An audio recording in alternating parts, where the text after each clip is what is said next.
আগে ছিলেন সিঙ্গেল, বিয়ে করে হয়ে গেলেন ডবল।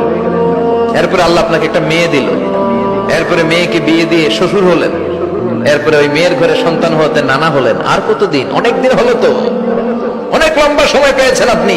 Think about that. এবার যাওয়ার কথা ভাবেন, আখিরাতের সামানের কথা ভাবেন, ফিরে যেতে হবে। কি শক্তিশালী যুবক, বার্ধক্য চলে আসলে লাঠি ছাড়া চলতে পারে না।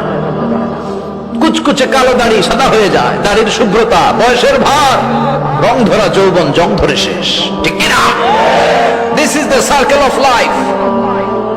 যুবক ভাইরা, এটাই জীবন, চলে যেতে হবে, কেউ থাকতে পারবে না, ঠিক কিনা? এটা রিমাইন্ডার আল্লাহ এই সূরার ভেতরে দিয়েছেন যে তোমাদেরকে ফিরে যেতে হবে। এই লোভ লালসা ছেড়ে দাও। রব্বুল আলামিন বলেন, আল্হাকুমুত তাকাসুর হাত্তা যুরতুমুল মাকাবির। ও গোলাম, দুনিয়ার সম্পদ, লোভ লালসা তোদেরকে পাগল বানিয়ে দিয়েছে। এই লোভ পাগলামি কোনোদিন তোদের থামবে না যতদিন না তোরা কবরে ঢুকবি, ঠিক কিনা? কার কথা? আল্লাহ বললেন, দুনিয়ার সম্পদ আর লোভ আর মোহে তোমরা গাফেল হয়ে গিয়েছো। আখিরাতের কথা বেমালুম তোমরা ভুলে গিয়েছো। কিন্তু আখিরাতে তোমাদের যেতেই হবে, কবরের বাড়িতে তোমাদের ঢুকতেই হবে, ঠিক কিনা? যেতেই হবে। আমরা ভুলে যাই।